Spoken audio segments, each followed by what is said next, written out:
Hey, what's going on? It's a Thursday edition of the Bullpen with Adam the Bull. And I got to keep it real.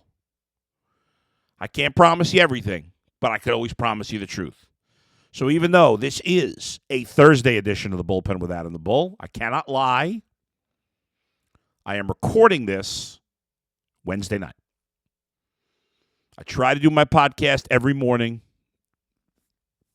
But every once in a while, I got a crazy morning things I got to do. And because I don't want to have to rush in the morning, I decided to record this. It's Wednesday night. And it worked out because the Guardians already played today. And so, in all honesty, at the moment, the White Sox game's still going on. The Twins game's still going on. So when I get to the Guardians later, I may not know. Well, the Twins game definitely won't be over. But I got to be honest with you. But everything I want to talk about today has already happened. And that's the Guardians game, which I will get to. They got another win, obviously, because you are going to watch this on Thursday. I'll say yesterday. A little nose scratch. That's the move, right? When you kind of got to pick your nose, you scratch it, and then you do this to pretend like you weren't picking your nose, but you really were. Just what you wanted to know. But when we come back, I got to begin with some odds and ends. I want to say final thoughts, but I know it's not the last time I'm going to talk about Deshaun Watson off the field. But it's a complicated subject, and just a couple of things I heard and I wanted to react to about the Deshaun Watson stuff. One thing that was said to me through somebody else over the last 24 hours and something I heard on Wednesday afternoon in my car. So I'm going to get to that next, and I hope you'll all be reasonable about what I'm going to say. And I'll get to the Guardians, all coming up right here on Thursday's edition of The Bullpen with Adam the Bull. Podcast is not for the faint of heart. And I do think it's time for the Browns to move on. It's not for those who ride the fence. He's proven nothing. But if you're looking for someone who tells it like it is about Cleveland sports, everybody does fandom their way. You've come to the right place. I don't think he's any good. It's time for the Bullpen with Adam the Bull. Bow, bow. Bow, bow, bow, bow, bow. So, I got thoughts about the Deshaun Watson situation. And I've talked a little about some of these things, but I'm finding it so frustrating. It goes to a bigger subject of the powers that be, the billionaires and the politicians trying to divide us and have us fight over the scraps, right? And that's just something that's going on. People can't wrap their heads around it. You know, I've argued political stuff sometimes. I don't think of it all as political stuff. To me, it's human stuff, but whatever. And I would get mad at people, and they'd get mad at me, and it does nobody any good. I'm not going to fight with people anymore on Twitter. It's something I just decided to stop doing. It was unhealthy for me, and it's pointless. I'm going to share my opinions. They're mostly going to be about sports. They're sometimes going to be about the world that, to me, aren't politics, but sometimes people will take them that way. And it ties into the Deshaun Watson subject as well. Because much like politics, we've split into camps with Deshaun Watson. Now, I talked about this before. And in the last 24 hours, I've gotten very frustrated by both sides of this argument.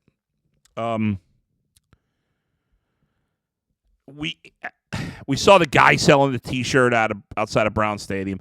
There was another one where these two guys, this guy and a kid, were holding up signs that were way inappropriate. I think those might have been fake. You know, who knows what's true, what's not.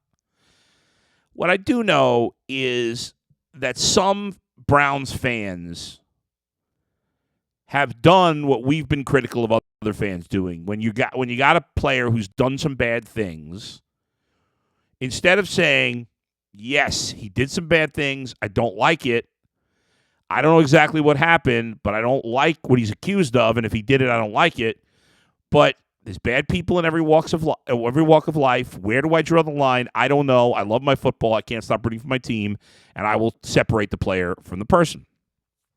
That's what I have decided. That's how I've decided I'm living my life, and I've changed that.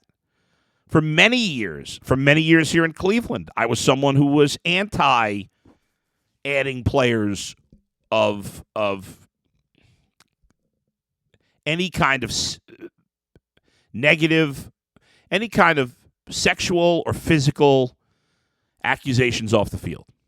If it seemed likely they did it, I was always against it, including Kareem Hunt. At the time, I did not want the Browns to sign him, and had it happened now, I'd feel differently. And it's not because I've changed my opinion on what... See, when Kareem Hunt beat up that girl in the hotel room, I was against it. And I had fans calling me trying to defend what he did. You can't defend what he did. And you wouldn't do it probably if you were playing for another team. But you don't need to. See, that's how I see it. I don't feel any differently about what Kareem Hunt did. I feel differently about how I will react to his ability to play in the league. Today I was listening. I don't even know what I was listening to. As I was driving around, after the Ultimate Cleveland Sports Show on Wednesday, I had to go out to Sheffield Lake for a doctor's appointment with the orthopedist for my Achilles, right? So it's a pretty long drive from downtown to Sheffield Lake, and then from Sheffield Lake back to Rocky River, right? I was in the car a while. And usually I unplug from sports right after the show for a little while, and I'll either listen to some of the comedy channels or maybe Stern, although he's been on vacation the whole summer. So I'm not really listening to the reruns at this point. And or I'll listen to some music, or I'll listen to, I don't know. That's mostly it. And if there's just nothing that's hitting me, then I will go to sports. And sometimes I'll just flick through some of the national radio channels and just see what people are talking about. I'll listen to fantasy sports radio. I'll listen to NFL radio, baseball radio, sometimes NBA or Mad Dog or whatever. So I ended up on, I don't even remember, I think it was NBC Sports Radio, I think. And the show, I believe, was called Brother from Another Mother or something like that. I don't know who the hosts are. I have no idea. I don't say that to downgrade them or make them seem like they're not important. I just don't know. I didn't really know the show. And it didn't list who the hosts were on my radio. So I don't know. And Deshaun Watson came up. They brought up Jacoby Brissett, and they were talking about him, whatever. And then somebody brought up, one of the guys who was, I think there was a third person on as a guest, Mike Jones from USA Today. So I don't know who the other two people were. I don't know if Mike Jones was just a guest. It felt like he was co-hosting, but I'm not sure. So one of the hosts said, to Mike Jones, like, Mike, you said they were going to settle in the Watson case, and you were right. But the one host said, I just don't understand why they didn't suspend him for a whole season. How do you have something like this and not suspend him for a whole season? And I thought more about this because we've talked so much about it. And for the people on that side, they already talked about my complaints with the people on the other side, and I'll get back to that in a minute. But for the people on that side of how do you not suspend them for a year? Well, think about really dive into what you say. Think about what that means. So you're saying you're outraged by what Deshaun Watson did, and I'm sure many of the people outraged by what Deshaun Watson did or what he's accused of don't really know, right? We are in deep with it. So none of us know for sure what Deshaun Watson did or didn't do. We know what he's been accused of, and us here in Cleveland that have actually been talking about this for months know probably more than the average person outside of Cleveland who's not paying as close attention as we are to this story. Okay, but the guy says, how does he not get 17 games? He should be suspended for a year. Like, isn't that arbitrary? If you're so appalled by what Deshaun Watson has done, well, maybe in your mind, he should be kicked out of the league. I don't understand how somebody would be upset that a guy gets suspended for 11 games, but if he gets suspended for 17, it's arbitrary. It's okay. So because he gets to play 6 more weeks of football, which if he were suspended for those games would cost him less than $1 million, now the punishment's okay. Like, I don't understand that. It's outrageous. He just got suspended for 6 extra weeks, 17 weeks of football. Oh, that's fine. That's good. What?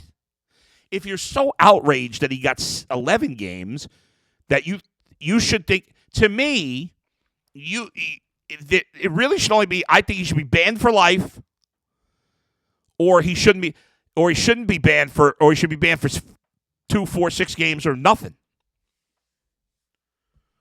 Did Deshaun Watson do the worst thing ever? I don't know exactly what he did. I know what I think happened. I know what he's been accused of. And in the grand scheme of inappropriate behavior, I don't buy that it's the most egregious. The numbers have been thrown around. It's 22, it's 24, it's 42, it's 66, it's 89, it's 30, 100. And the numbers are eye-opening, right? But what others have been accused of and done, like Kareem Hunt and Ray Rice, who have hit women, what Ben Roethlisberger has been accused of and given a total pass for, rape, even though it's less victims or alleged victims, we're talking about sexually inappropriate behavior, not acceptable what Deshaun Watson did, and physical abuse and rape. The number doesn't outweigh the heaviness of the crime, if you will, or the infraction. And I think it's like people have just decided that all they care about is the number. Let's say it came out tomorrow that in my radio career, I've touched the hair. Like Al Franken basically got booted out of the Senate for touching a woman's hair. He shouldn't have touched a woman's hair. But obviously he should have been kicked out of the Senate for it. Let's say we found out tomorrow. I would use myself as an example, but outside of Cleveland, most people don't know who the hell I am. So let's say I don't want to throw anybody in there, but let's just say a very famous athlete was accused of walking around and touching women's hair.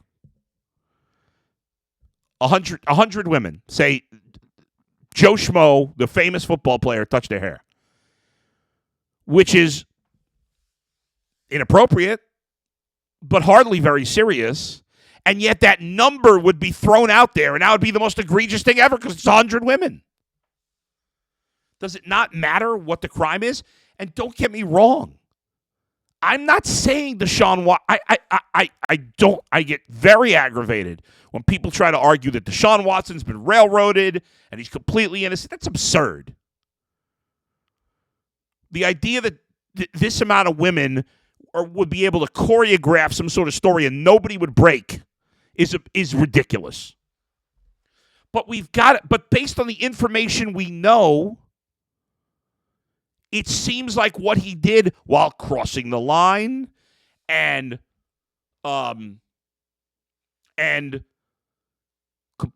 completely inappropriate, and it clearly has affected some of these women, no doubt, and a punishment of some sort is due, it seems. But in the end, now, again, I'm not these women. I'm not their families. I might feel differently if I was. If I was in there and I knew the moment. But based on what I know, what he did was wrong. Don't try to argue it's not.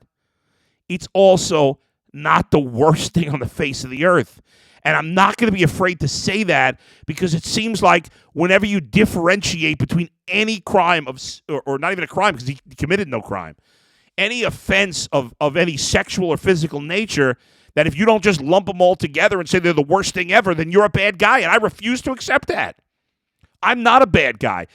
One of my wife's friends, who I like a lot, she likes me a lot, great person, said, I can't, and she listens to my podcast and the show, and she said, I can't wrap my head, she said to my wife, I can't wrap my head around it.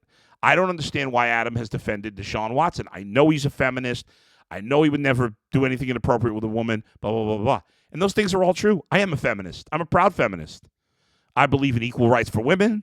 I don't mansplain. I don't do any of that stuff. I don't like any of that stuff. I don't like when people are dismissive of women or inappropriate in any way. I don't like what Deshaun Watson's accused of. I don't believe he's completely innocent. But what am I just got to the point where what am I supposed to do? Should I try to run him out of town? Should he never be able to play football the rest of his career? He didn't kill anyone. He didn't rape anyone. He didn't hit anyone. I think it's okay to discuss the nuance and the differences in different types of sexually inappropriate behavior. There are levels to this, believe it or not.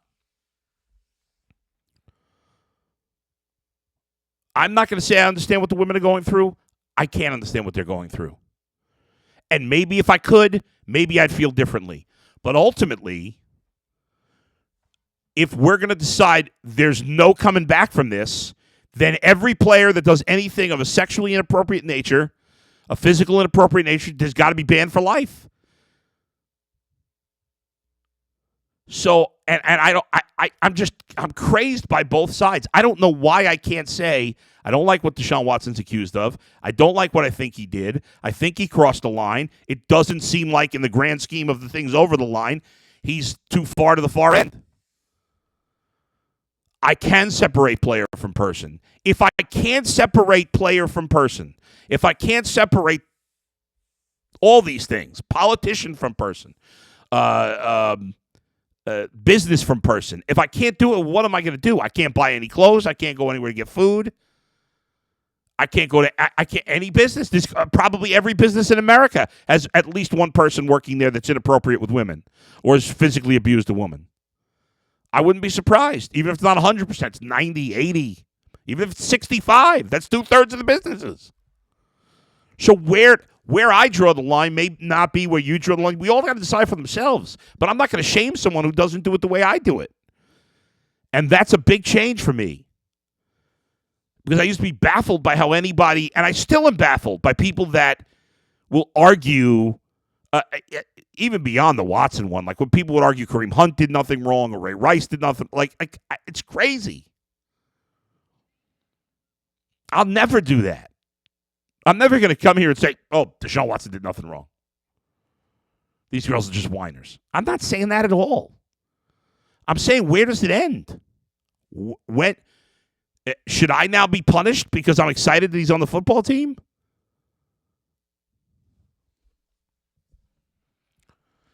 Now, I thought about a conversation we had on Ultimate Cleveland Sports Show about would you buy a Deshaun Watson jersey, and the reality is I probably wouldn't for my son at the moment because there's so many other jerseys that I could buy, including guys I really love and respect like Nick Chubb and Myles Garrett and others. If I were going to buy a Browns jersey, Joel Bitonio, Denzel Ward, I can go on and on. So I wouldn't buy a Deshaun Watson jersey. But that doesn't mean I need to run him out of football. The people that have supported in one way or another Deshaun Watson are not thrilled with the 11-game suspension. People on the other side are appalled by the 11-game suspension. That's why it's ultimately probably fair. Neither side's happy. It is what it is. And at this point, I'll move on it. I'm sick of the rhetoric from both sides. And I really do believe that a lot of people around the country, and fans are fans, right? Like Steeler fans made apologies for Ben Roethlisberger, just like Browns fans did for Kareem Hunt and now Deshaun Watson, just like Chiefs fans did for, at one point, Kareem Hunt and certainly Tyreek Hill, just like Bengals fans did for Joe Mixon and the litany of other guys before that. Just like Ravens fans did for Ray Rice, just like Steeler fans did for Roethlisberger. The list goes on and on. We're all hypocrites, most of us, right? And so I'm not, it's just, I'm just sick of it all. I'm sick of it all. I'm sick of both sides. I'm sick of the extremes. sick of being guilted. I'm no longer living my life guilty. I'm not going to feel guilty for what I like to eat or what I think about or what I talk about and who I root for. You make your own decision.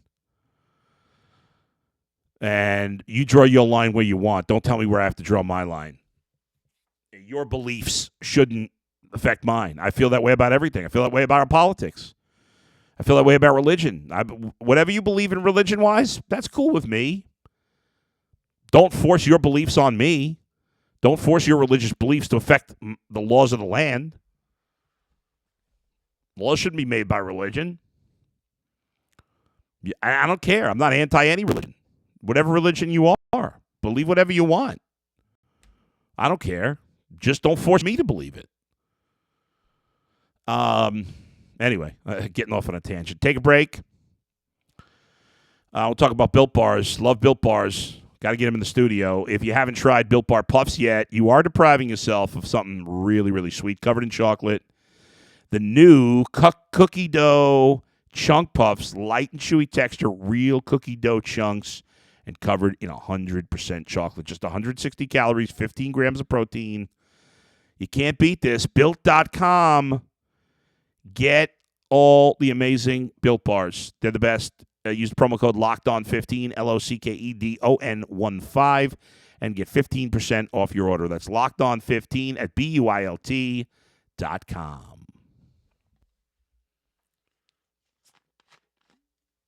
Going ginger ale today.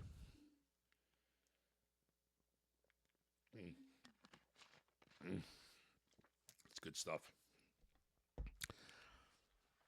I had a weird tummy earlier, though you'd all like to know that. Ginger ale helps with that. All right. So, as I said, I am recording. It is 9:33 p.m. Wednesday night. You're definitely watching this on Thursday because I'm not releasing it till Thursday morning. If you missed the beginning, I had to record earlier because I have Thursday morning some crazy things. As of this moment, the White Sox are winning in the 8th inning and the Twins are losing in the 5th inning.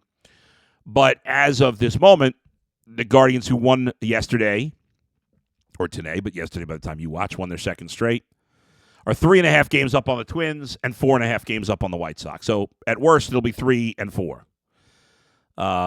It could be 4 and 4, it could be 4 and 5. We'll see. It could be 3 and 5. But for the first time this season, the Guardians are, or is it the second time? I think it's the second time this season. They're 10 games over 500. Now with a .541 winning percentage, that's the best of the year. 40 games left on the schedule. And a great start to this road trip that, as you've been listening to this podcast this week, you know I was very concerned about this road trip. 2 in San Diego and 4 in Seattle. Now, the Guardians caught a break. Two big breaks. Number one, they missed the Padres' 2 best pitchers and faced their 2 worst pitchers, Clevenger and Blake Snell. Now, neither one of those guys is bad, but they're the 2 worst pitchers. Their 2 best pitchers are Yu Darvish and Joe Musgrove. Musgrove was not supposed to pitch in the series. Darvish was supposed to pitch on Wednesday, but his wife gave birth, and so he left the team on paternity leave, and he misses. The Guardians win the series with their arguably 2 worst pitchers, Savale and Quantrill, and they win by a combined score of 10-1. We talked about the late-night game on Tuesday, in which they won 3-1. Well, on Wednesday, they win 7-0. Cal Quantrill with maybe his best start of the year, certainly one of his best starts, considering the team you're facing. Oh, the other big break the Guardians got in this 2-game series was that Juan Soto was out of the lineup for both games. He's not feeling it. He did not feel well. He was dealing with an injury, and so he misses the games. So Quantrill, 7 innings, 5 hits, a walk, no runs, and 6 Ks. They got to avoid some of their elite relievers, but Brian Shaw and Enyel De Los Santos got the final 6 outs. 1 hit, no walks, 3 Ks. So overall, great job. Jose Ramirez, maybe he can get hot here down the stretch. We know he struggled for a bit. Went 3 for 3 last night, 2 solo home runs, 3 runs batted in, has 103 on the year. Josh Naylor stole a base, for crying out loud. And Oscar Gonzalez hit another home run, which is good. He was hitting cleanup yesterday. And even in a game where Jimenez got the night off, Rosario didn't do much. They still had a good game. And even Miles Straw and Luke Maley combined for 4 hits. Who would have guessed that? 4 hits and an RBI by Maley. So 7-0 the victory. It's a nice win. Guardians moved to 3 games over 500 on the road this season, and now they continue their road trip in Seattle. And I said I'd sign for 3-3 when this road trip started. Well, now they have a great chance to go at least 4-2. Hopefully, at the very least, split the 4 games with the Mariners. The Thursday game is an afternoon game, 4 o'clock. So we'll get another 4 o'clock game today. Tristan McKenzie is obviously, and now coming off those 2 wins, you got your 2 best starters going the next 2 days. Big pitching edge on Thursday today for the Guardians. Tristan McKenzie's been lights out against Marco Gonzalez, who's been probably Mariners' the second worst pitcher. Excellent pitching matchup tomorrow night. Tomorrow night, Friday night. 10-10 start. Shane Bieber and Logan Gilbert, second-year pitcher, has been really good. So hopefully they can get it going. 4 o'clock, 10 o'clock, 10 o'clock, 4 o'clock before they take a day off and come home for another tough homestand against the Orioles and the Mariners. Although the Orioles are starting to come back to life. So hopefully the Guardians will take advantage of that. But, you just got to love the way they're playing. Their odds of making the playoffs are looking really, really strong right now. And if you're a Guardians fan, you've just got to be thrilled beyond belief. Did I lose my mic here? I don't know what's going on. Can you still hear me? There we go. I don't know. I lost my mic for a minute. They spent no money this offseason. They did very little externally to get the team better. I mean, really nothing. But they have drafted and developed so well. 14 guys have made their major league debut, and the young guys have done it. The veterans have done it. The manager, they did nothing in the offseason. Owner wouldn't let them spend money. Trade deadline, Guardians did nothing. They didn't do anything to improve, and yet here they are, continuing to overachieve, continuing to win, continuing to stay right there. And they really could be a danger. Well, let me talk. When we come back, give you some final thoughts on why I think they could be dangerous in the playoffs. We'll wrap it up. BetOnline.net, the fastest and easiest way to check in on all your betting needs. Find all your favorite sports and events at the #1 online source for odds, lines, and games. Find reviews and news of every league, including baseball, NFL, NBA, NHL, combat sports, esports, and even golf. BetOnline continues to be the top online resource for all your sports wagering information. From live in-game betting, scores, and podcasts, they have you covered. Head to BetOnline today or use your mobile device to learn more about the action happening today. BetOnline, where the game starts. The Guardians are too young to know what they don't know. And I think if they get to the playoffs, which every day I'm more and more convinced they will, that they are going to play fast and loose. Now, it depends on the matchup. And, you now have 6 teams in the playoffs, so we'll see how it plays itself out. And the Guardians they'll finish, if they win the division, they're going to be the 3 seed, because even though the Yankees have, they played better lately, they've won 3 in a row, but overall they've played poorly for about 5-6 weeks here. But the Guardians won't count. The Guardians are still 9 games behind the Yankees for the second best division record. So they're not going to catch the Yankees. So they're going to be the 3 seed. We'll see who they end up playing in the wild card round. Astros have the best record at 79-45. Yankees 76-48. Guardians don't have right now. The 3rd best record is the Rays, but the Guardians are right there with everybody else. I mean, you look at the Rays have 67 wins, the Guardians 66, the Jays 66, Mariners 67, Orioles 64. So all these teams are pretty close. But the reason they're dangerous is the pitching. And if they can get one more starter between Savali, Plesac, and Quantrill that you can trust. And Quantrill overall's pitched well lately. To go with McKenzie and Bieber and the great back end of the pen led by Clase, they are dangerous. The pitching makes them dangerous, and right now they got an edge on a lot of these other teams' bullpens. You look at some of these guys, outside of like Morgan, Shaw, like the rest of the guys have just been lights out for months now. And Clase's, I talked about it yesterday, he's just been absolutely ridiculous. All right, please make sure to follow me on Twitter, at Adam the Bull. There you go. Check me out on Cameo. I'll make videos for your fantasy football, for well wishes, congratulations, birthdays, whatever you want to do. Go to adamthebull.com. You can book me to officiate a wedding or do a speaking engagement.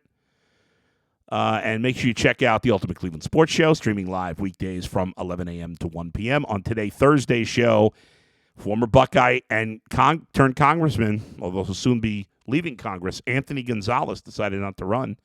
He'll be on the show. Aditi Kinkhabwala will join us as she does every week. And Booby Gibson makes his debut in the Ultimate Cleveland Sports Show all on Thursday. We'll have our fantasy football guru for the first time ever, Dave Richard, who was my fantasy football guru on the radio for a decade plus. And now he comes with me to the Ultimate Cleveland Sports Show on Friday. And I think we got DeQuell. Jackson, we usually have DeQuell on Friday. I think we have DeQuell on Friday as well. So excited about that. Check out my buddy G. Bush's podcast, the Locked On Browns podcast with him and Jeff Lloyd. I'll talk to you tomorrow. Where else but right here in the bullpen with Adam the Bull. See ya.